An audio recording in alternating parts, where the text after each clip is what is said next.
I've given a lot of radiation in my life. I have 30 years of experience as a clinical radiation oncologist treating tumors with radiation. I started out, however, in nuclear engineering. And I did 2 years of nuclear engineering before I switched to radiation biophysics. The reason I switched was for two reasons. Number one, I was interested in doing research on making nuclear reactors safer, especially in terms of containment and waste disposal. And I was told by the faculty that those issues were solved.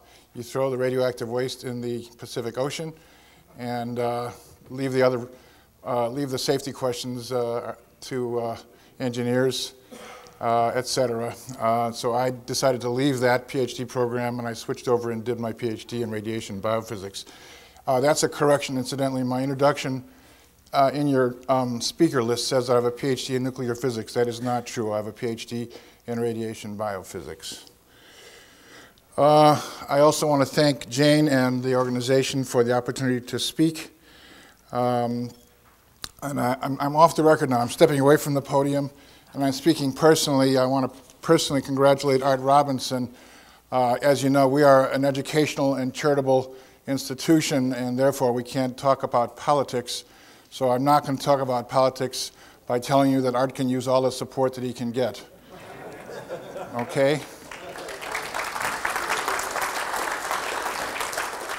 But at the end of this meeting, when the official business is over, Art is going to have a platform to talk about whatever he wants without restriction. So stick around for that. Back to the podium. Lights, please, so I can read my script. Well, I'll squint. Let's see now. I also want to thank Scott Carpenter for the VIP treatment at NASA on Friday. That was utterly fantastic, one of the best tours of anything I've ever done. I was particularly stirred and moved by the talk by the astronaut, Charlie Walker, not just because he was from the same university as myself, Purdue University, but because he talked about the approaching demise of most of the space program, especially the manned space flight, the Mars mission, all that sort of thing. I want to call your attention to an article by a fellow named Bob Zubrin, who has talked to this organization in the past. He's an excellent speaker. He's a total believer in space exploration, and he has a very fine article in the June, that's this year, Commentary magazine. It's called Wrecking NASA.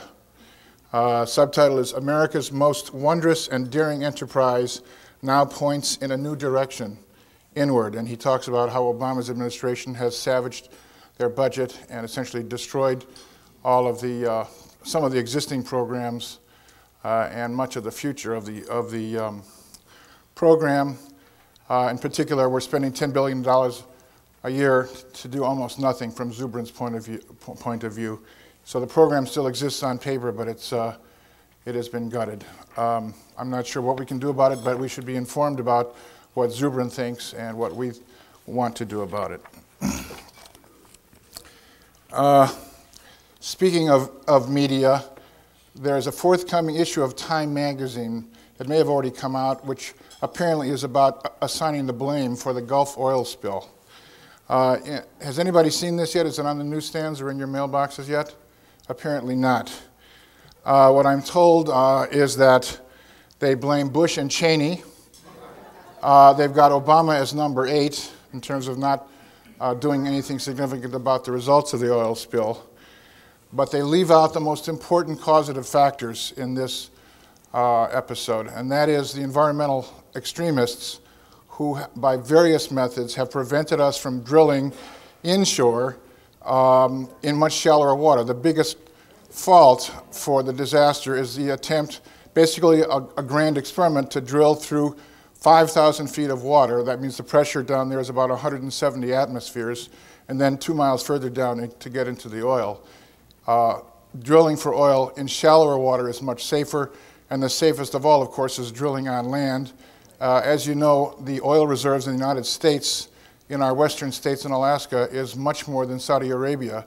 So we have readily available sources of oil that don't require experimental drilling projects in 5,000 feet of water. That is the underlying cause of this disaster.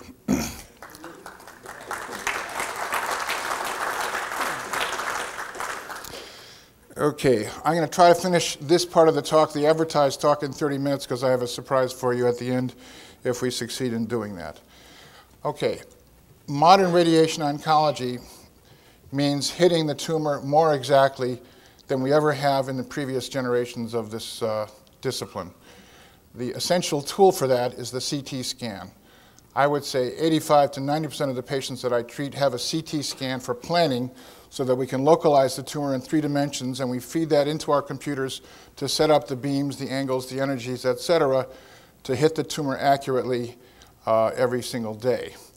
So I have personally ordered and am responsible for giving at least 5,000 CT scans in my career, to say nothing of the ones that I order for other purposes to evaluate the progress of disease, etc., etc.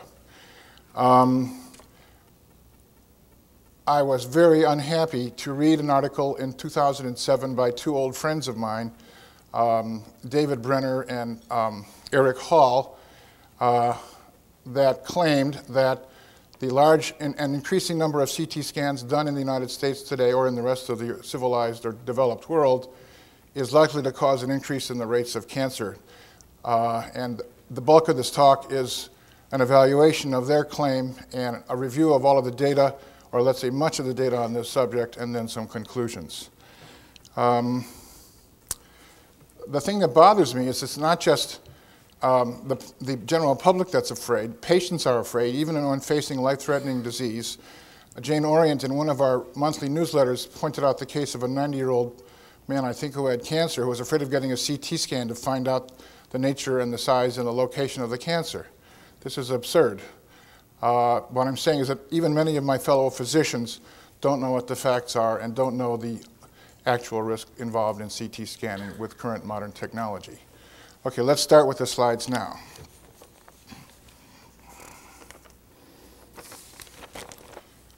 I guess I could, that's an order to myself, excuse me.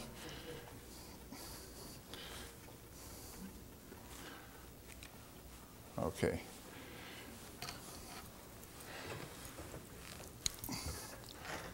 As you know, the New England Journal is the most prestigious medical journal in the United States and one of the 2 or 3 in the entire world. And this was a review article published in 2007 by David Brenner and Eric Hall, not MDs, but PhDs, at Columbia in an established prestigious research unit, which I have actually visited, and I know both of these folks. Eric is my generation plus 5 years. David is maybe 10 years younger. And they've done very good work in the past. Eric Hall is the author of the most commonly used book on radiation biology for radiologists. This is the abstract. You've got all these things in your packet. In fact, all of my slides are in your packet. That was 2007. This is one that stirred up most of the fear. This is a revised version, a miniature version of the talk by David Brenner that was published this year. There's a major new development in studies of the heart, and that is to do CT scan, CT angiography, which looks at the blood flow in the heart and helps us to prevent or treat heart disease. Some of these first illustrations are taken from Brenner and Hall. This is a diagram of how a CT scanner works. You have a ring in which there are sources. Boy, this one's not too bright there. Can you see this? Well, let's try this one. Can you see this? Yes. Okay, good. There are sources of radiation, and on the opposite side of the ring there are detectors, and they're in a ring, or else that they're rotating. And so the attenuation of the X-rays coming out of the source and going into the detectors as a function of rotation around the patient can be interpreted by computer algorithms to make pictures of what your body looks like in a bunch of 2D slices, which altogether make a 3D picture of the body. So we can make a 3D image of any place in the body and use that for aiming our beams or for making a diagnosis. And then the patient is on a hard table which moves through the ring with the detectors and the radiation sources, the X-ray machines. And the radiation is like X-ray. It's like a chest X-ray. It's about 100 kilovolts. There's a clock under my foot here. This reminds me of Salvador Dali. The time is not yet melting away. Okay. Okay. Anyway, Brenner and Hall reminded us that there's 62 million CT scans a year, and that was 3 years ago. It's more now. 4 million are for children, and I'll tell you why that's important later. And we use them both for treatment and also for diagnosis and for screening of patients. One of my favorite projects is going on at my old hospital, which is using CT scans to screen high-risk populations for early lung cancer. Those are asymptomatic people who have a smoking history and therefore a much higher risk of getting lung cancer. As you know, if you treat lung cancer in early stages, such as stage 1, you get an 80 to 90% cure rate. If you wait till stage 3 or stage 4, it's less than 10%. Next. Okay, so these are some of the programs that are increasing now a lot. Virtual colonoscopy using CT, lung screening like I mentioned, cardiac screening also very important, and whole body screening, which is somewhat experimental and is as yet unproven for healthy people. These are some of the doses from various kinds of X-ray studies, dental X-rays.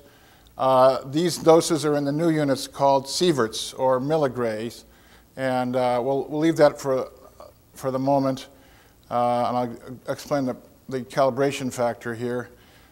Screening mammography is 3 by comparison with 10 milligray or millisievert, this assuming that it's regular X-rays which have a relative biological effectiveness factor of 1. So 10 milligray or 10 millisieverts is 1 rad by the nomenclature that most of us are familiar with. How many of you guys are familiar with sieverts and gray? Oh, very good. Okay, well you can translate for the others. Okay. It's not so hard. Just remember that 1 gray equals 100 rads, so 1 sievert is equal to 100 rem. So that's about 1 rad. Okay. Now, here's the translation. This is what we call a busy slide. It's almost useless because it's so busy in this context, but you have one at the back of your handout, and I think Jane and Jeremy translated this into the version that it uses rem instead of sievert, so it'll be more familiar to those of us in the earlier generation. So basically, to convert sieverts into rem, multiplied times 100. Incidentally, there's mistakes on here. They quote the dose from CT scanning as 30 to 100 millisieverts, which would be 3 to 10 rads or rem. That, I believe, is wrong, and there's multiple sources on that. I don't know where they got this number. Maybe they added the dose from one slice and said there's 30 slices, but that's wrong, because if it's 1 rad for the slice, it's 1 rad for the next slice and 1 rad for the... So the point is it's still only 1 rad total body if you scan the whole body. That's for 1 scan. If you do it 3 times, it's 3 rads, etc. Okay. Now comes the controversy. This is no longer from Hall and Brenner. This is from a textbook of the basic science of radiation therapy and the basic science of oncology by an old friend of mine, Ian Tannock from Canada. And this is the chapter is by a guy named A.M. Routh, who was doing research when I was doing research on this stuff 30 years ago. This is a diagram of the 3 types of models you use for interpreting radiation results and the effects of low-dose radiation. The ordinate is the incidence of tumors. The abscissa, the horizontal scale, is the dose in gray. Now we're back into gray, but a gray is 100 rads, so 1/10 of a gray is 10 rads. So that's the dose level that I'm talking about today. From 0 to 10 rads is what I'm calling low dose. That's the same definition that's used by the Department of Energy for that complicated chart that we showed before. So this is 1 rad, sorry, 1/10 of a gray is 10 rads rather. And this is 2/10 of a gray, which is 20 rads. So here, this is on a sample. This is not supposed to be actual data, but it might be related to actual data. So there's 3 data points here, these triangles with error bars. And this data point is at 10 rads. This is at 15. This is like 13. This is about 15. And the question is, what model do you use to interpret the data? Remember, you're interpreting data. You're not making the data fit the model like the global warming programmers. Okay. So the conceptually simplest model is a linear model that says the damage or the carcinogenicity, the tumor incidence, is proportional to the dose. That would be a straight line. Of course, if there's no dose, there's no damage. So you start with a point here at 0. And then you make a straight line through this. And as you can see, it goes through this point. It's way too low for this, significantly too high for this one. But that's called linear no threshold, because no threshold means that there's no minimum threshold of dose in which you have a safe area before the damage starts. Another possible model is what's called a linear quadratic fit. That means you have a 2-term equation with a linear component and a quadratic component that it goes along with the square of the dose, which would be a useful formula if there's an interaction between hits here. You know, say you needed 2 hits to get a carcinogenic change. Linear quadratic would be a useful model. And so if you do a linear quadratic fit, that's curve B, which is still 0 at 0, and then goes through here. And it's not perfect, but it's maybe good enough for this situation. And then finally, this is what we call a linear with a threshold. This is curve C, where you assume that there is no carcinogenicity or no damage up to, say, 5 gray, and then a straight line goes through there, and it goes through extremely well. You cannot choose between these 2 models, between linear quadratic and linear threshold from this kind of data, but you can reject linear no threshold. Is everybody clear on this? This is the most important conceptual problem here. Now, here is the best piece of data I've ever seen backing the idea of linear no threshold. This is this I think is from Hall's book. This is what we might call the linear no threshold paradigm. This is a model. If it doesn't fit reality, you discard it. Okay. The dogma is that double-strand breaks are a linear function of the dose. And, quote, thus, cancer induction is also a linear function of dose. The thus is wrong. At least in terms of the radiation biology that I learned 30 and 40 years ago, and I don't think it's changed very much since then, double-strand breaks result in breaking the DNA chain, because you're broken both strands. You know, DNA is a twisted ladder, a helix, a double helix. And if you break both chains of, both linear portions of the ladder can separate. Double-strand breaks are very difficult to repair if the 2 ends are not close to each other. And that is very important in causing chromosome aberrations and other kinds of abnormalities in the DNA. But as I remember from my radiation biology and my cancer biology, they are not that important for causing cancer. What carcinogenic mutations are usually point mutations. So this is an interesting model, and it might explain some data. That's this data right here. But it logically and theoretically and conceptually probably is not expected to be a good model for carcinogenicity from point mutations. This is the data that is presented as an example that does have apparently linear no threshold. This is linear on a log-log scale, as you can see. This doesn't prove that it's linear. This could be a power law. As you know, if there's an exponential or a power law relationship between dose, you'll get a straight line, and the slope will tell you the exponent. Nevertheless, it's very linear, and it goes from very low doses to moderately high doses. And it's interesting. But it's not human data, and it's not real cancer data. Let's see if we have some human data and some animal data and some epidemiologic data, et cetera. Okay. This is for comparison. This gives you a scale of what doses every human being in the United States and in the world is exposed to every day. And again, these are on the new units. Translating this, 2 millisieverts is about 200 MR. Multiplying times 100. Okay? Other radionuclides inside the body, about 40 MR. Radiation from the Earth, 30 MR. Cosmic rays, 30 MR. The total is 200 plus 100 equals 300 MR per year. 300 MR, remember that's 300 over 1,000 times a rad. And so in 3 years, or 3 1/3 years, you get a rad. So what that means is you get the equivalent of a whole body CT scan every year by natural causes.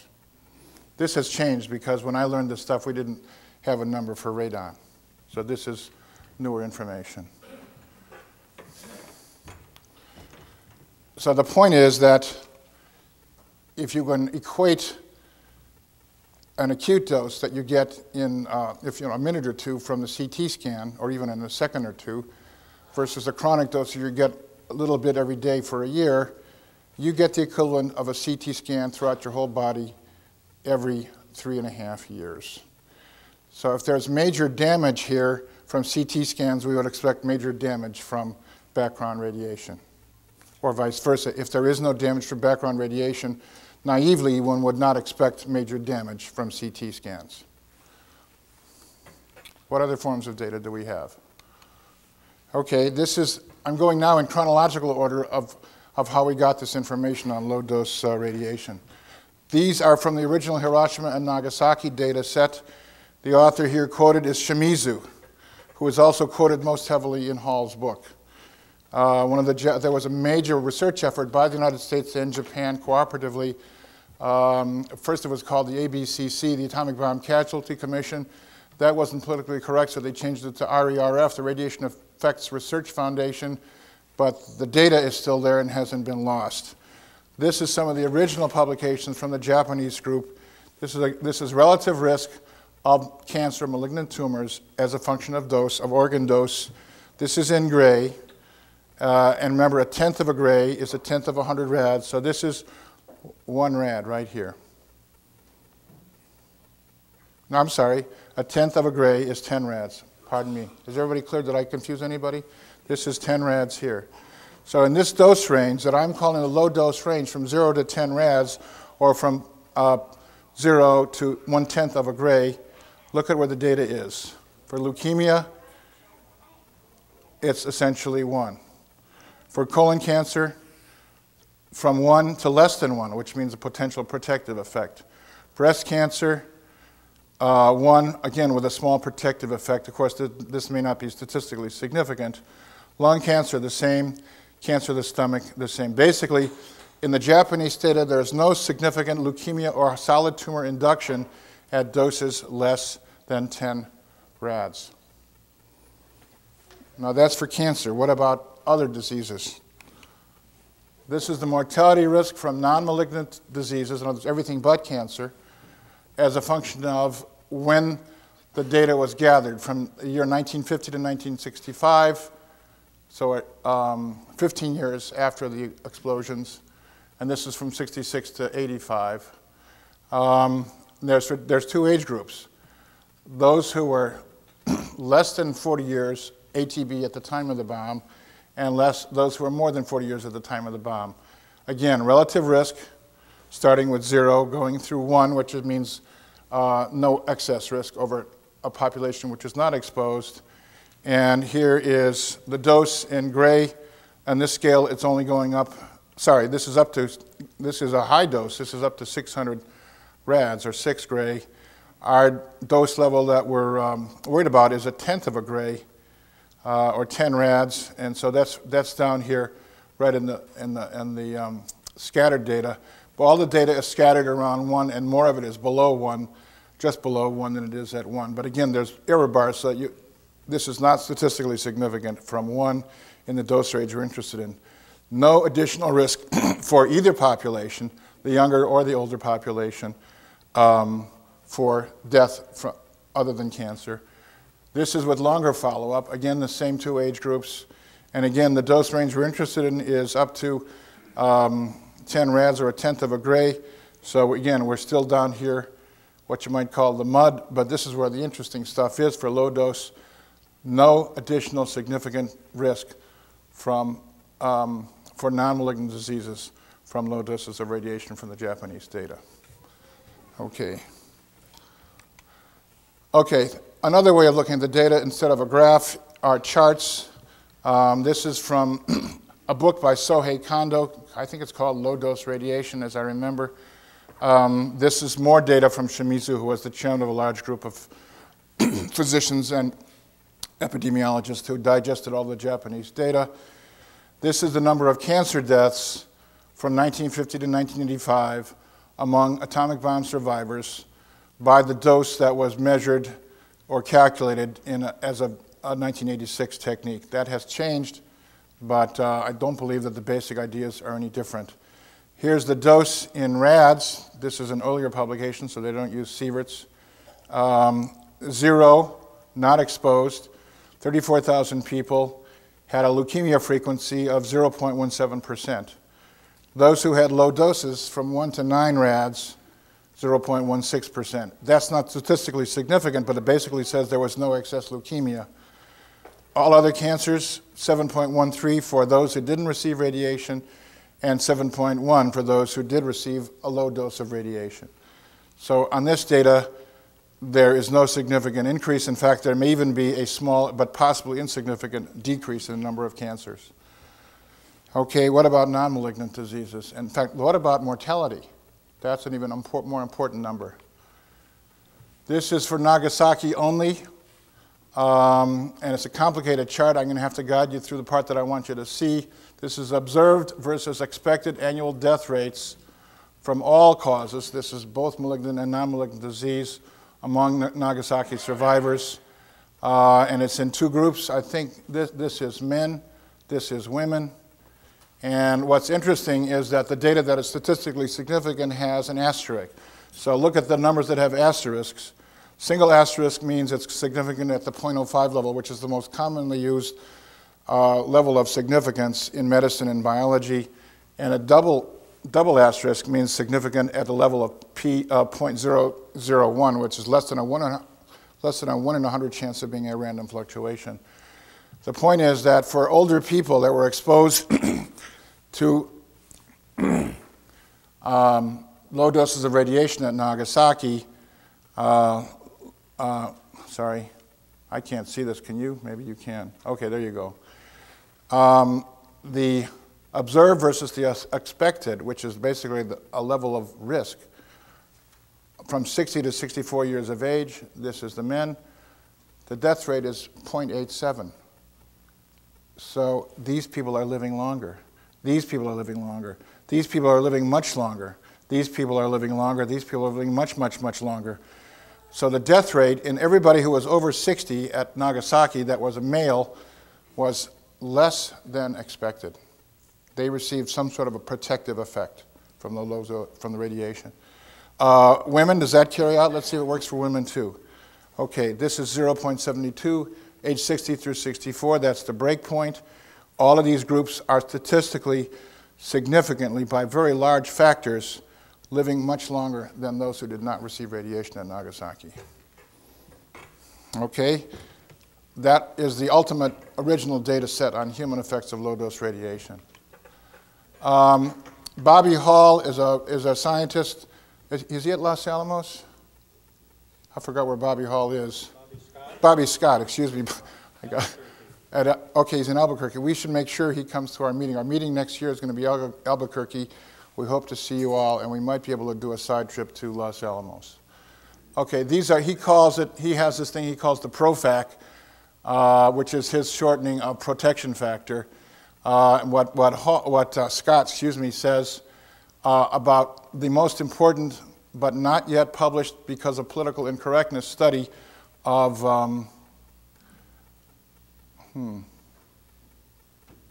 these are all other, this is all other data sets.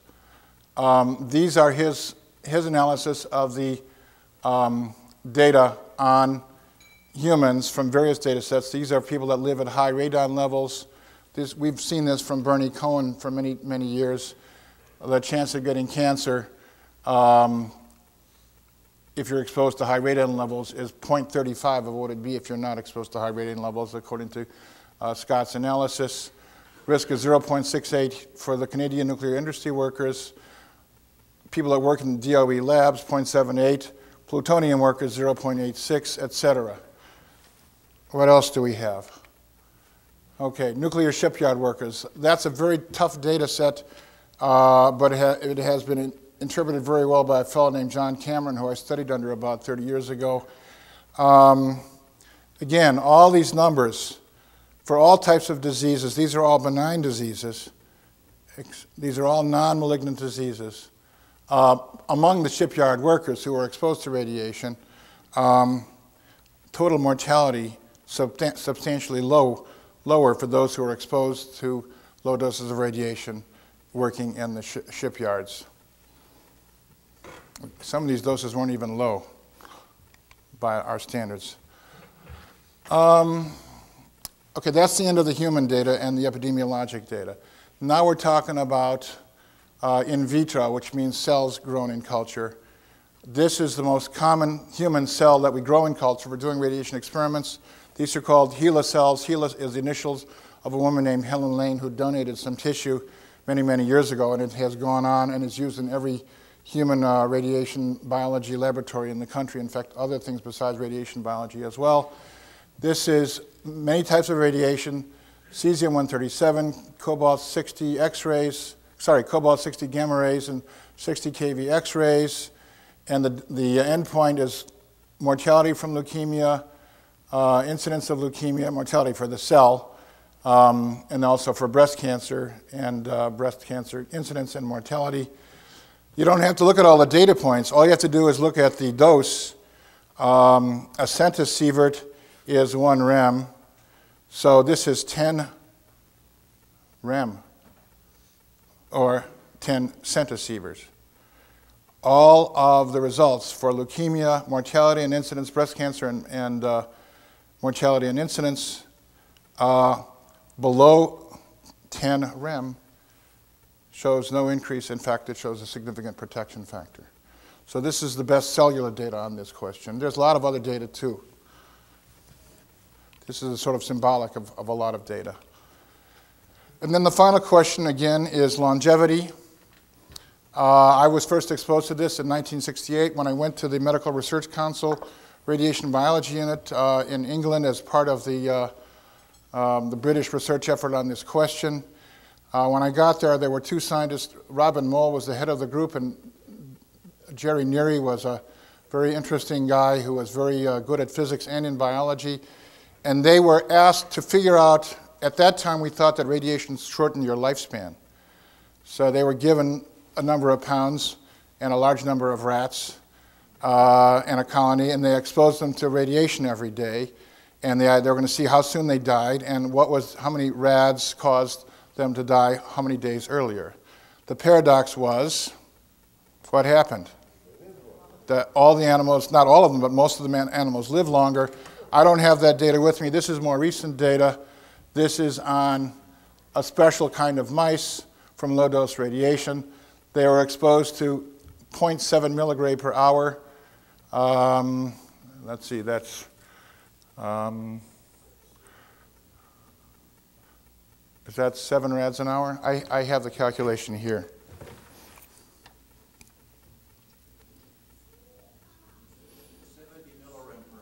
Okay, okay, fine, 70 millirem. Right, 70 millirem per hour. And you can calculate out what that is in days and weeks and months. The main point here is that these are the control mice that didn't receive, this is the survival curve of the mice that didn't get radiation in terms of percent surviving as a function of weeks.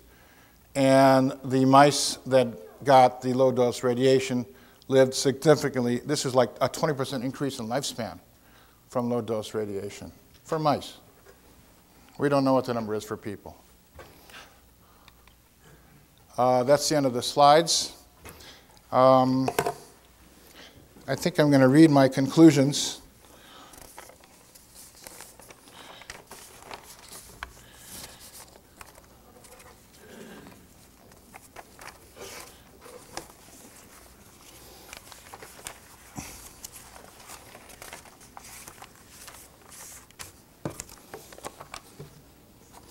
and you can read along with me. Brenner and Hall claimed that increasing exposure to radiation in the population may be a public health issue in the future. This is a hypothetical, and as you know, hypotheticals are ruled out in courts of law. It may become relevant if there is convincing new experimental or epidemiologic evidence of harm at low doses. At the current time, CT scans, as recommended by physicians for medical purposes, are safe for adults. The CT scans, even if you get 10 of them, you still only got 10 rads for the whole body maximum. Usually there's directed at a certain part of your body. And as all of the data that I have been able to accumulate in this brief review supports the safety of that. Screening mammography gives a much smaller dose, and therefore women who are in the age when breast cancer could be a problem should not be afraid of their screening mammograms. Dental x-rays is even a smaller fraction, so you don't have to worry about what happens at the dentist's office. Even if the technique is sloppy, it's not going to be any significant danger to your health, especially by comparison with natural background radiation. In our lifetimes, we get the equivalent of 30 or so CT scans. All of this is not valid for children.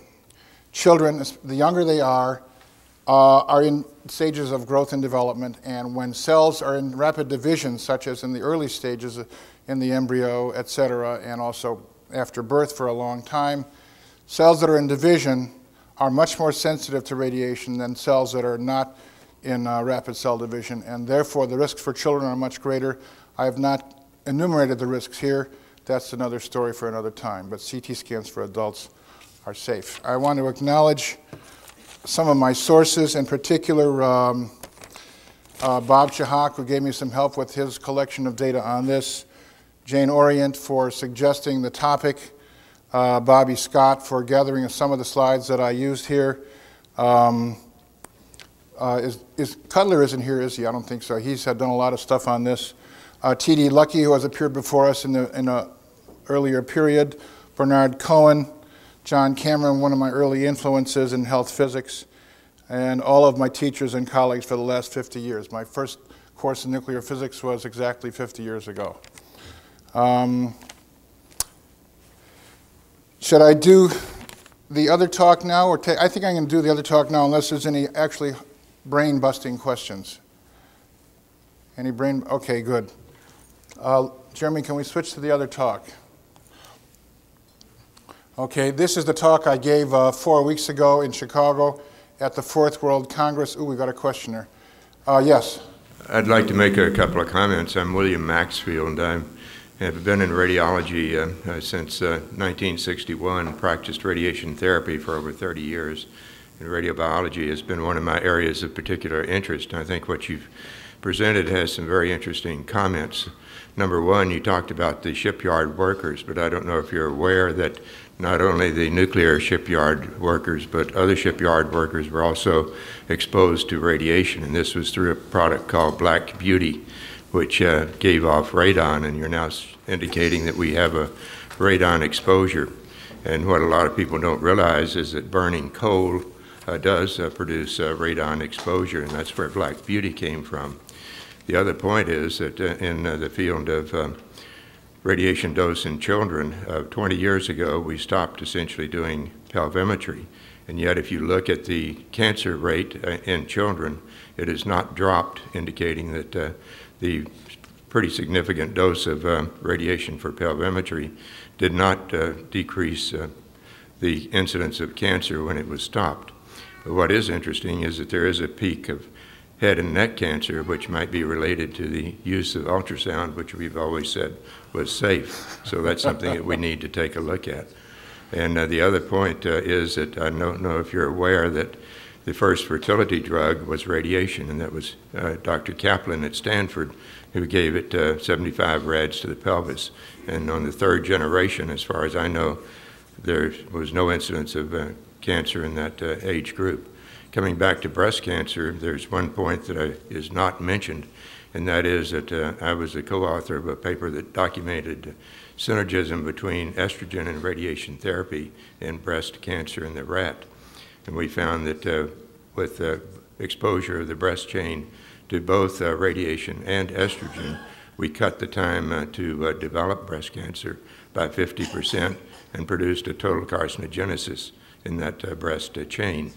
So that the one problem that I've had is that when we put women on estrogen, frequently their breasts increase in density. The radiation dose for a mammogram goes up, and the frequency of the mammogram goes up also, because you get one about every 6 months because of the changing pattern. And I think this may be the reason that we have an increased incidence of breast cancer in women that get estrogen therapy. Thank you very much. Very interesting. All right, anyway, this is a talk that I gave 4 weeks ago at the Fourth World Congress on Climate Change in Chicago, sponsored by the Heartland Institute, who I also want to thank for sponsoring my talk. This is about a currently hot issue, pardon the expression when you talk about global climate change, about whether the EPA has the authority to regulate carbon dioxide in the United States. Unfortunately, the Maccabee resolution, which was to prevent the EPA from going forward with this, failed in Congress, but the science is still here, and that's how I'm going to present today. The health data that I have gathered, which I think is a much wider gathering of data than the EPA gathered, says that the EPA does not have any legal or scientific or other type of right to regulate CO2. Okay, the EPA put its bureaucracy together, and in December of 2009 presented this. It's called Endangerment and Cause or Contribute Findings for Greenhouse Gases under Section 202A of the Clean Air Act. And the administrator, who of course is Lisa Jackson, puts her name on this and says that greenhouse gases do endanger human health because they will raise the temperature and increase the harm to human health. And this is, in other words, this is a contribute finding, part of the endangerment nomenclature. What is this based on? Section 202A of the Clean Air Act. Let's see if we've got that. We have a paragraph of it from the congressional record. It says, this is Section 202A, statutory framework, administrator, blah, blah, blah, shall prescribe and make regulation standards applicable to the emission of air pollutants from any class of motor vehicle. This is about motor vehicles, and they've extended it to the entire civilization, unfortunately. Any pollution which may reasonably be anticipated to endanger public health or welfare. I claim that it does not.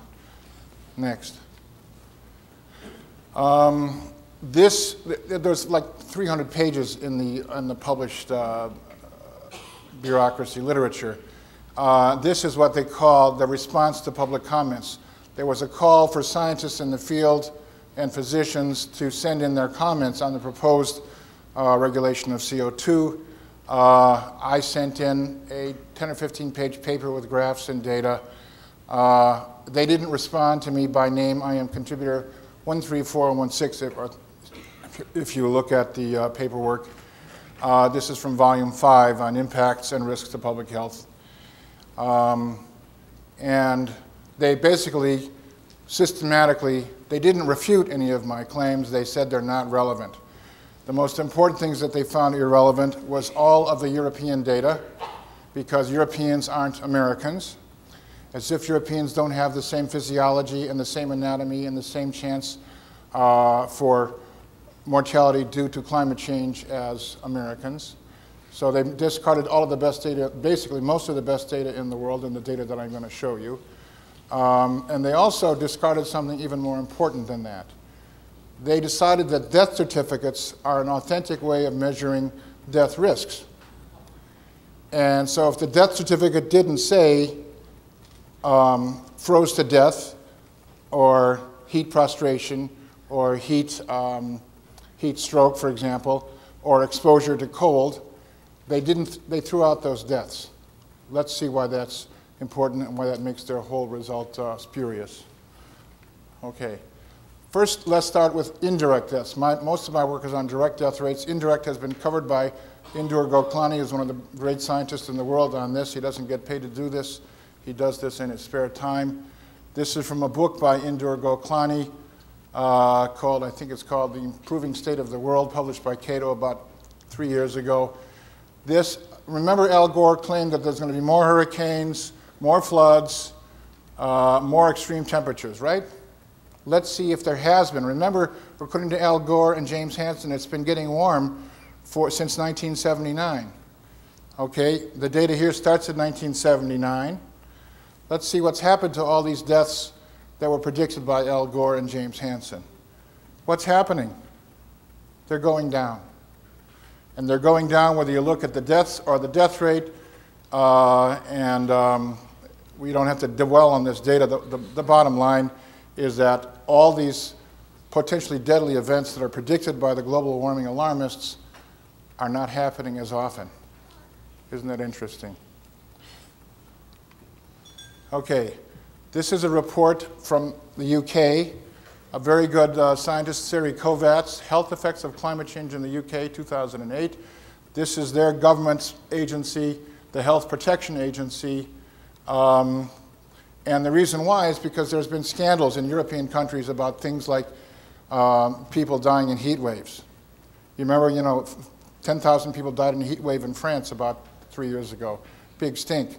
This is terrible. It must be global warming. What is the actual data and the overall result? According to Siri Kovacs, the death rates have been going down in the UK with increasing temperature.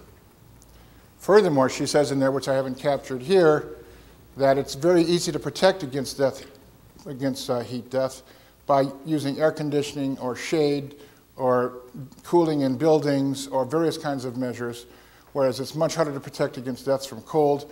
And these deaths are dominated by deaths from cold, and as it gets warmer in Britain, there's fewer deaths from cold. Do you think that might be true in the United States also, or are we different from Brits? Doubt it. Okay, let's look at some other data. Oops. This is much of the developed world. This is a paper that was published recently by a group of Greek scientists in the Canadian Medical Journal. I don't quite get the connection. This is CMA Journal, October the 13th. This is for like 13 or 14 different developed countries: United States, Japan, Italy, France, Spain, Canada, Australia, Sweden, Greece, New Zealand, and Cyprus. When I opened up this magazine, I saw this. Oh my God, this contradicts my whole thesis. But guess what? It's in terms of calendar months. June and July and August in New Zealand and Australia are colder. Okay? So in order to look at that data, you have to invert this data. All of the data from every developed country, or a great sampling of developed countries in the world, shows exactly the same trend. The lowest death rates are in the warmest months. The highest death rates are in the coldest months. Totally convincing. The slopes are similar, the pattern is the same. You can basically generalize from this, I suspect. And we don't have any really poor countries. We have one country that has a substantially lower standard of living here, and that is Cyprus. Cyprus has a similar trend. But the paper devotes a lot of time about why they had this little spike in the summer. I think it has to do with vacations. So this is the European data, the American data, the oceanic data, the Japanese data, et cetera, all in one graph. They all agree with what I'm claiming, that there's many more deaths from cold in these winter months than there is in the summer months. This is the best data from which you can draw numerical conclusions and make predictions. This is the data from the Euro Winter Group. Again, they were charged with finding out what is the impact of winter in Europe. This is from mostly a British group of scientists headed by a fellow named Keating, published in Lancet and in BMJ in two different papers. Again, this is a complex set. I'll guide you through it. The ordinate is always mortality, daily death rate per million people. The abscissa is temperature. This is centigrade, of course. And they picked the two extreme parts of Europe, but it's typical of all of Europe. One of these data sets is in Finland from Helsinki. The other one, that's Northern Europe, for example. and then southern Europe, Greece, to see if there's a big difference between northern and southern climates. All of the data sets look like this. The largest death rate is at the coldest temperature. The lowest death rate is at the warmest temperature, even in warm Greece. There is some slope here, but I didn't draw these straight lines here. These straight lines were drawn by a group of European scientists with good epidemiologic and statistical backgrounds. If you look at the slopes of these lines, well, first of all, they all point downward. And you look at the slope, and you can calculate what number of deaths to expect from temperature change.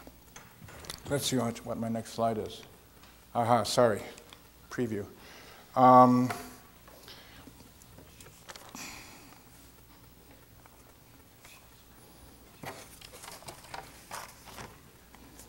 My calculation is that for the United States, assuming the same slope of the curve, which I think is a reasonable assumption, that if the worst case predictions of the IPCC, that is a 4 degrees centigrade increase by the year 2050, they're claiming that will cause more deaths. I'm claiming that it will cause less deaths. The number of lives to be saved is between 5 and 10 million, depending on some of the variability in the slope here. Between 5 to 10 million people's lives will be saved from that kind of a change by the year that's for the year 2100, sorry, not 2050, assuming that the temperature increases linearly. For the world, I calculated 70 million. There's an independent calculation of this. It's by Bjorn Lomborg, who most of you have heard of. He's the #1 environmental economist in the world. And he believes that the anthropogenic global warming hypothesis is correct, that we are contributing, but he calculates, guess what? 170 million deaths. He has therefore been ostracized from the alarmist movement because he says there's 20 other things that we should do before we bother with carbon that would improve the health of the world, much more than any trillions of dollars spent on carbon projects. So the point of this is that carbon dioxide is irrelevant. If there is warming in the world caused by carbon dioxide or natural processes, it will improve the health of the developed world at least. Is that minutes? Yeah, 5 minutes. Okay.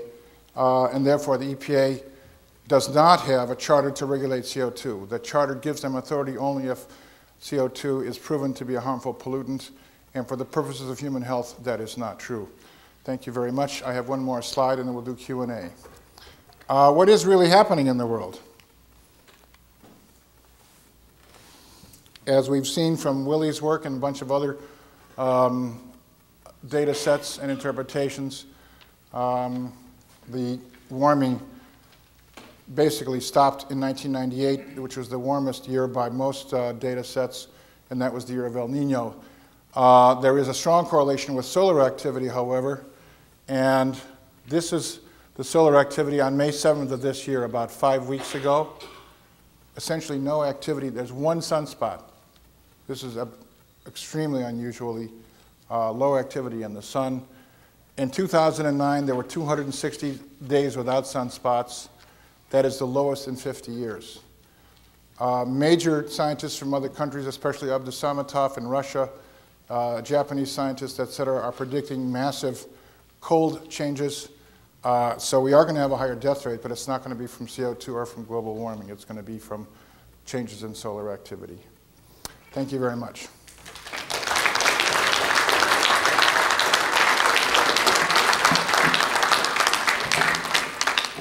I forgot the commercial. All of you should receive a card like this that tells you what to do in case of a nuclear accident or a nuclear explosion. And in here is a little tiny dosimeter that you can keep in your wallet. Unfortunately, the lowest range on here is 25 rads. And if you want to tell whether you've had 10 rads or less, you've got to buy a CIRAC type of dosimeter, which was supposed to be available and isn't yet, but I'm sure that DDP will get in touch with you about the availability of these in the future. Now we can do some Q&A. Thank you very much. Any questions or arguments, briefly?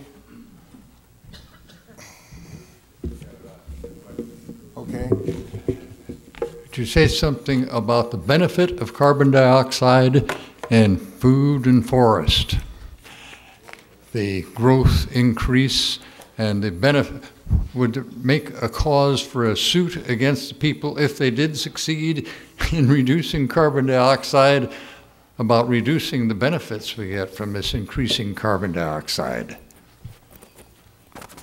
Well, as I've said before, the CO2 effect is tiny compared to natural forces in terms of the temperature. So I get your point, and thank you very much.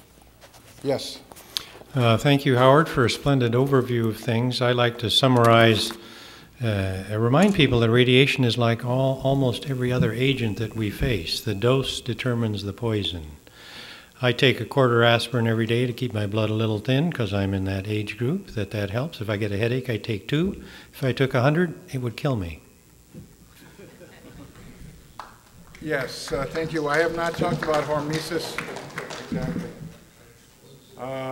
Actually, there is evidence that an aspirin a day helps significant subpopulations to live longer. Yes, go ahead, sir. Please identify yourself for the purposes of the record. Yes, George Schroeder, here in Orlando. When I practiced in Canada, we saw Ukrainian immigrants who had been exposed to Chernobyl. And I'm just wondering as well if there are any retrospective studies, if there are any data regarding the cloud from Chernobyl that resulted in radioactive milk in Scandinavia, whether that had any impact on long-term cancer or leukemia rates.